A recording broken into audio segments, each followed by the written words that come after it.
Hani? Lagi tindak Bu Hani ya? Bu Hani nggak tahu kan? Oh. Nggak ngerti. Selamat datang Bu Nini. Makasih. Ya, tuan rumah ini.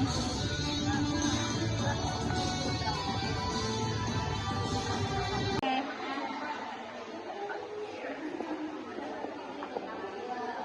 Gimana? Taruh di tangan tisu. Ya. Pengganti tepak ya Bu. Ya, dikasih. Bukan.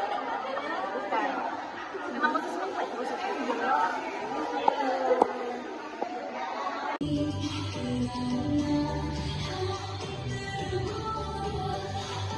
UMKM.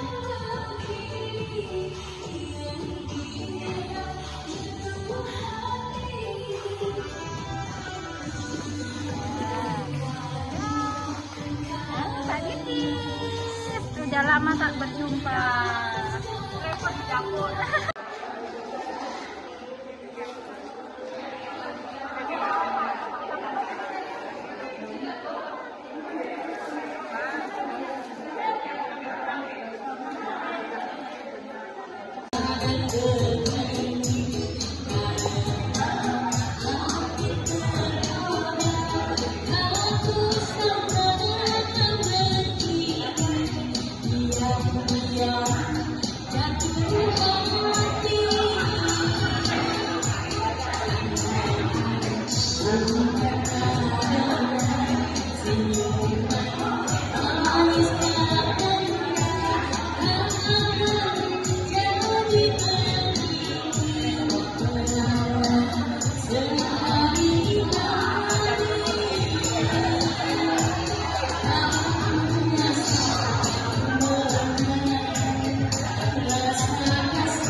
Sambil menunggu saat pagi kita akan mulai.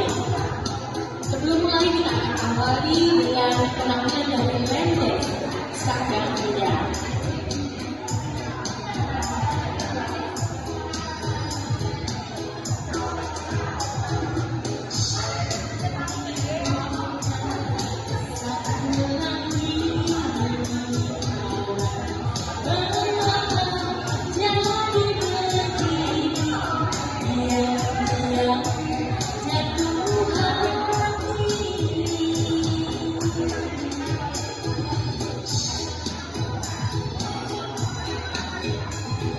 Ini ada tokohnya ini penyanyi nih. Bu Nini ya, nanti nyanyi ya.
Demikian selalu. Pada hari ini kebetulan tugas daripada P12 dan saya selalu menekankan bahwa pada saat kegiatan PKK ini kita selalu menjadi tempat belajar. Jadi adalah panggung kita. Jadi dalam arti misalnya kita semua belajar. Saya sendiri selalu belajar. Sehingga kalau kita lihat selalu belajar ke sekolah, suatu saat kita masih baik, tampil, dan hari ini juga kebetulan saya selalu akan kayu jualan karena dengan kami berjualan dari ekonomi mereka bisa berjalan, kita pun bisa membeli hasil karya mereka sendiri. Ini selalu saya tekankan. Alhamdulillah sejak awal banyak UMKM yang tumbuh berkembang dan akhirnya juga bisa sukses. Tidak hanya menjadi UMKM yang hanya berjualan di PKK itu, tapi juga bisa berjualan lain juga online. Pokoknya UMKM kita sangat terampil dalam bisa sukses. Ibu-ibu sekalian, saya sangat haru hari ini, luar biasa yang datang banyak sekali senior-senior kita, Nawir, Amir, Bu Bambang, Bu Bambangnya banyak, Bu Bambangnya satu banyak, ya, kemudian Bu Firdausia, Bu Rosso, saya tahunya Bu Suroso, karena nama Pak Suroso itu ada di hati beliau waktu saya kanak-kanak, beliau membina kanak-kanak itu, sehingga kanak-kanak sukses, tampil sebenarnya. Saya juga sempat pada saat itu diajari mengajar dan haji, dan pada saat anak-anak seperti itu saya haji. Saat itu saya haji membawakan satu surat dan terus penuh saya. Ya, tapi sekarang nggak berani. Ya, makanya ini dari apa? Susah bener ya. Nggak ganti lagi. Susah bener di depan umum dan di depan saya nggak rugi kalau kaji di depan umum. Kalau dulu alhamdulillah bisa. Dan ibu sekalian, saya rasa sebentar lagi kita akan masuk ke bulan Ramadan. Pada kesempatan ini saya berkesempatan untuk bisa paham bahwa mungkin sikap saya, perilaku saya yang menyinggung ibu sekalian, sehingga merasa tersinggung ya. Mohon maaf, dan moga-moga masih bisa saya lupakan dan bisa melaksanakan puasa dengan lancar dan dengan Hari Fitri. Nah, ibu sekalian, untuk program puasa kita akan ada pertemuan tetap jam 9. Nanti UMKM-nya jualannya ya makanan, yang bisa dibuat bisa dibuat buka puasa, jika kita bisa borong nanti buat buka puasa saat puasa nanti. Nanti di bulan Mei kita akan adakan piknik PKKMB. Saya berharap semua warga RW PKK-nya ayo ikut, nanti kita akomodir dan untuk biayanya hanya untuk makan, jadi 50.000 untuk makan dan kue. Tapi untuk transportasinya disiapkan. Daftar, tapi daftarnya itu nanti bulan April. Kita akan buka bulan April dalam waktu 1 minggu. 1 minggu daftar dan bayar. Bayarnya nanti ke Bunisan, bendahara KKID. Bunisan kenapa? Kita harus mempersiapkan bisnya dan lain-lain. Nanti kegiatannya tidak jauh. Jadi kita akan saya ajak ikut. Diskusi itu di Kota Surabaya. Kemudian kali belakang juga kita akan mampir mempersiapkan ke Bebas Sinjai, nanti akan ada pilihan ayam atau bebek. Kemudian kali ini kita akan belanja di kota Madia. Jadi ini adalah program bersama kita, program kita akan dengan baik, bergembira dan terbakar nanti akan sekolah Surabaya. Nanti kita juga akan mampir ke tempat yang di kota Surabaya dengan KS1 pertama dan juga Juni akan lengkap sekali. Kemudian kita lupa bawa satu, bawa tim kita harus banyak satu saja bisa untuk penyataan pada saat kita bersama-sama. Siang deh. Saya melihat beberapa pasien saya dengan usia lanjut kena kanker payudara. Saya membaca dan koreksi kemungkinan antara lain adalah kalau kita sudah sekolah itu kadang-kadang bahannya ini sehingga kualitas gizinya berkurang. Ini berpotensi untuk menurunkan daya tahan tubuh kita. Jadi sebaiknya memang ada suatu klinik ya, pemeriksaan oleh diri kita sendiri. Nah, bagaimana caranya? Pada kesempatan ini saya akan menunjukkan kepada Ibu Risma. Bukan saya pintar enggak, saya cuma belajar saja. Sehingga nanti kalau saya ada kekurangan, mohon Anda yang mengoreksi. Karena ini tempat kita belajar seperti yang dikatakan oleh BNP, saya sangat setuju. Jadi sebaiknya kita memeriksa dada sendiri itu 1 bulan 1 kali. Apa periksa dodol periksa? Ya harus diperiksa begitu. Pertama adalah kita melihat dada kita di depan kaca. Memang sebaiknya idealnya itu ada di kamar mandi pada saat kita mandi, jadi sekalian. Jadi kita melihat di depan kaca, kita angkat tangan kita melihat kontur daripada kelihatan mata seperti apa payudara kita. Apakah besar kecil, apakah ada benjolan, atau kulitnya berwarna lain dari kulit yang biasa. Nah, setelah kita lihat pada posisi ini, mulailah kita meraba.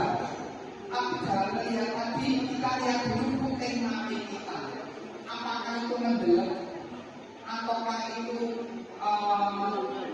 ada bisul, juga putih mati kita pendek, apakah keluar cairan, cairan itu apakah berbau atau tidak, itu mohon dicek semuanya. Kan tidak ada yang belum kita kamar mandi itu ya. Terus kemudian mulailah kita meraba. Ada posisi tangan ke atas, kita meraba dari ujung lengan ini ke arah putih mati. Ya, diraba. Nah, ini kalau pakai sandung enak ya, sehingga dari rabaan posisi ini kanan dan kiri kita bisa merasakan apakah ada benjolan atau ketegangan yang berbeda. Produk atos mungkin belum berupa benjolan yang bisa teraba dengan jelas, tapi agak keras itu sudah harus dicurigai. Karena apa? Kanker payudara ada 4 stadium. Stadium 1 dan 2 ini bisa sembuh maksimal, bisa sampai 100%. Nah, kalau deteksinya konangannya itu masih stadium 1 atau 2. Tapi kalau sudah 3, apalagi 4, alamat itu ya pasti akan menimbulkan masalah. Karena apa? Kanker payudara bergerilya atau infiltrasi ke tempat lain berdasarkan jalur hormon. Jadi kalau sini kena, mudah masuk ke paru-paru, mudah berlek ke tulang belakang, mudah turun ke rahim untuk penyebarannya. Itu kalau sudah stadium 3 sampai 4. Sehingga alangkah baiknya kalau kita mendeteksi dan menemukan itu masih dini, sehingga dokter segera bisa bertindak secara optimal. Nah, kita tadi sudah sampai kepada meraba ini tadi ya. Kemudian perabaan setelah dari ujung, kita mulai melingkar payudara. Satu payudara, jadi dengan ujung jari kita lingkari payudara kita ini. Digerayangi, ya, itu. Nah, ini untuk mendeteksi apakah ada benjolan atau sesuatu ketegangan yang tidak umum, tidak biasa. Lebih-lebih kalau ditekan disertai dengan rasa sakit, ya, itu sudah harus dicurigai. Karena lebih ini kalau sudah ngapain? Ya, karena harus ada pemeriksaan lanjutan untuk tahu what next, apa yang harus dilakukan untuk menyetop atau menyelesaikan masalah tersebut. Jadi kanan dan kiri diraba. Kemudian setelah itu dari pangkal payudara dimasah ke arah ujung. Apakah ada rasa nyeri atau tidak? Kemudian apakah ada ketegangan atau tidak? Kemudian ujungnya puting mani itu kita tekan apakah keluar cairan atau tidak. Kalau puting mani itu membelet, nah ini mesti sering-sering harus dibersihkan karena di dalamnya itu bisa terdapat lemak yang bisa menjadi pemicu. Kalau kondisi umum kita buruk itu bisa menjadi pemicu timbulnya infeksi dan sebagainya karena ada kotoran yang tidak dibersihkan dengan tuntas. Tidur kelelahan juga bisa.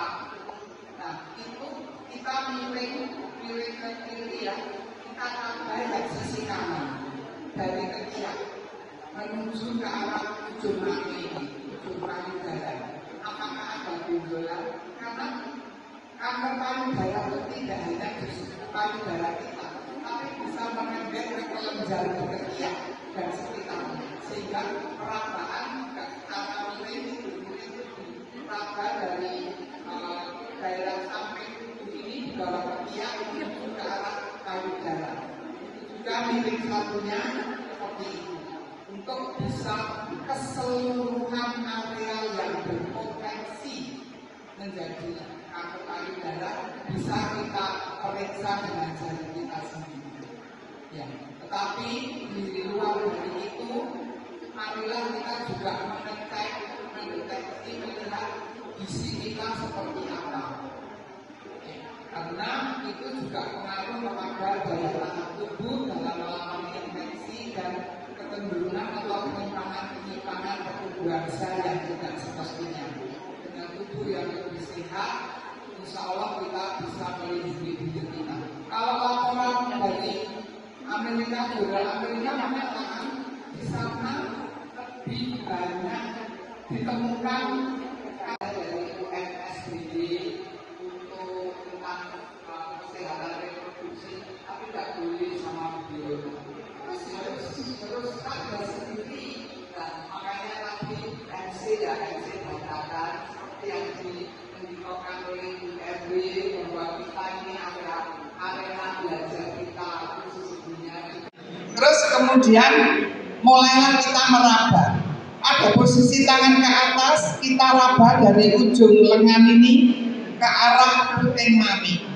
Ya, diraba. Lah, ini kalau pakai sabun enak Pak lurut itu. Ya, sehingga dari rabaan posisi ini kanan dan kiri kita bisa merasakan apakah ada benjolan atau ketegangan yang berbeda. Rodo antos mungkin belum berupa benjolan yang bisa teraba dengan jelas, tapi agak keras, itu sudah harus dicurigai. Karena apa? Kanker payudara ada 4 stadium. Stadium 1 dan 2 ini bisa sembuh maksimal, bisa sampai 100%.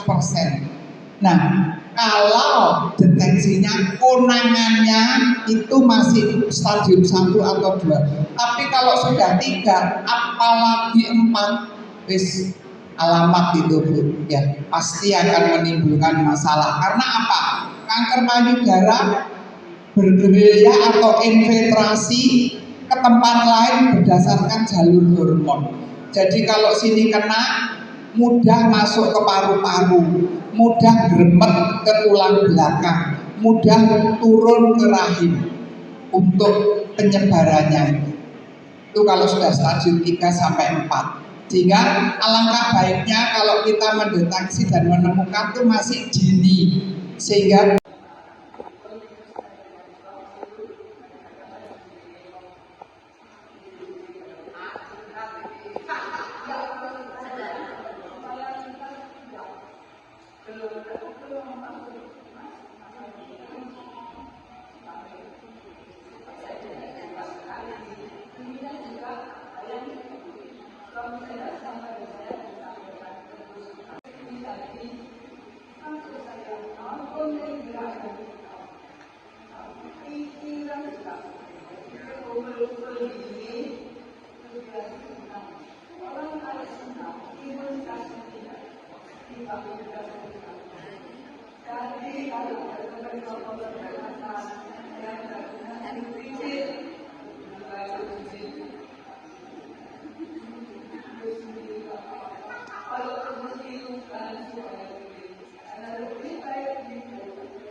posisi ya.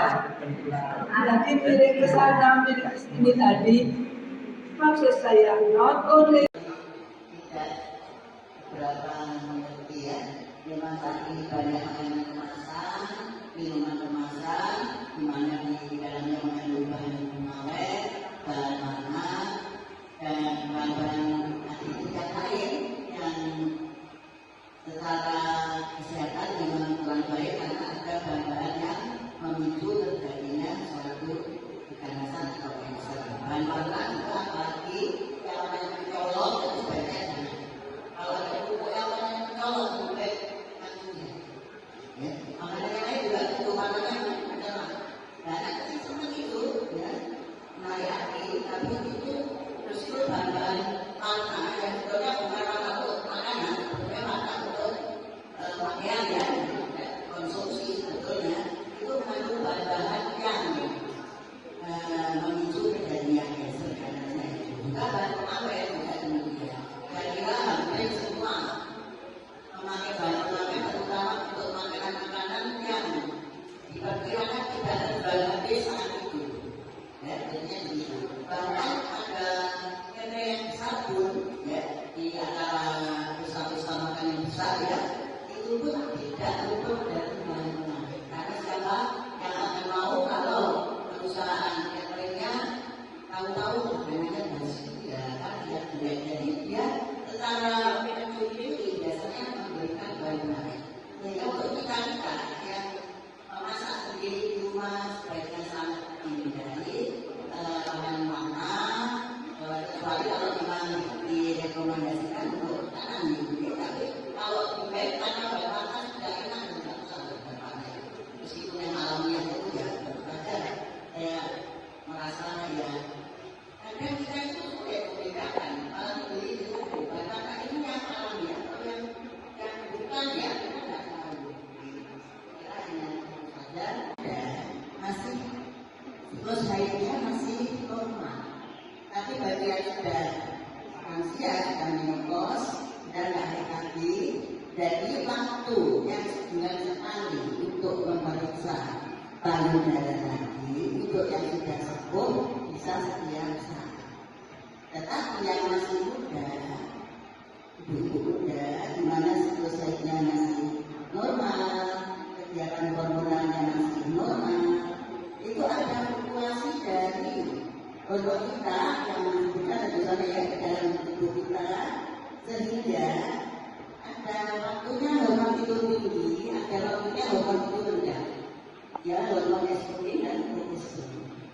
Sehingga untuk pemeriksaan payudara pada ibu-ibu yang masih muda, kita harus menentukan saat yang paling baik, tidak langsung dengan benjolan-benjolan yang lain, yang normal, yang fisiologis, yang normal. Jadi kalau kita menjelang haid, mungkin ibu yang sudah sekolah dulu waktu muda merasain ya, kalau menjelang haid itu payudara itu cenderung agak gede, kemudian juga ada seperti benjolan ya, tapi itu benjolan yang normal, fisiologis. Jadi bukan suatu tumor ataupun suatu kanker. Dan di bagian payudara, waktu yang terbaik untuk memeriksa payudara di mana tidak langsung dengan benjolan yang sebetulnya normal lagi adalah waktu sesudah haid bersih, di mana hormon-hormon masih dalam tahap yang paling rendah. Di situ tidak ada benjolan-benjolan lain yang fisiologis yang normal, tapi kalau ada benjolan kita harus curiga bahwa itu bukan benjolan yang normal saja, tapi ya perlu diperiksa lebih lanjut ya, kita tidak mendiri ya, tapi alangkah baiknya kalau sudah haid bersih kok diraba-raba ada benjolan, jangan-jangan ini benjolan yang patologis yang tidak normal. Saya kira hanya itu saja tambahan saya. Patologis yang tidak normal. Saya kira hanya itu saja tambahan saya. Matur nuwun Bu.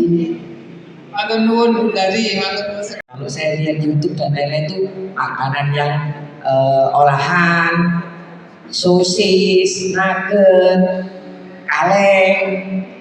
Nah ini yang mungkin ibu-ibu golek gampangnya ya Bu.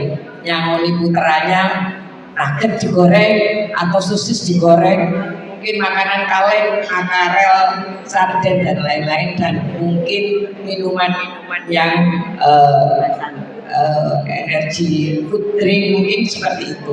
Mungkin ada faktor lain yang selain genetika dan lain-lain, mungkin yang ilmu kedokteran yang di bidangnya bisa memberikan gambaran apa sih yang menyebabkan maraknya. Kita nggak tahu yang dimakan putra-putri ibu atau cucunya sekian sekarang, 20 tahun lagi akan muncul. Baru kankernya itu muncul 20 tahun lagi, tidak sekarang. Jadi ibu-ibu memberikan putra-putrinya, wis enak, gampang, tak samuni sosis, tak ramani nugget, tapi 20 tahun ke depan baru muncul penyakit itu. Monggo mungkin yang di bidang kedokteran saya belum tahu, mungkin ada tambahan lain. Matur nuwun.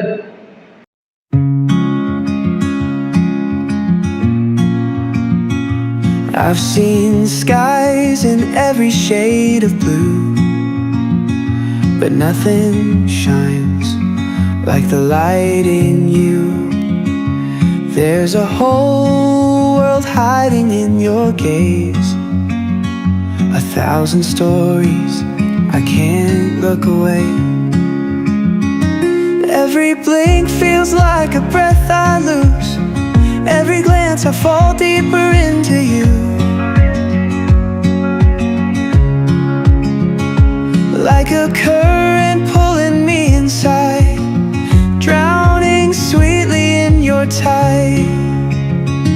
In your eyes, where the colors collide, I see my heart like a river too wide. Every question I've carried, every fear I disguise, fades away when I look in your eyes.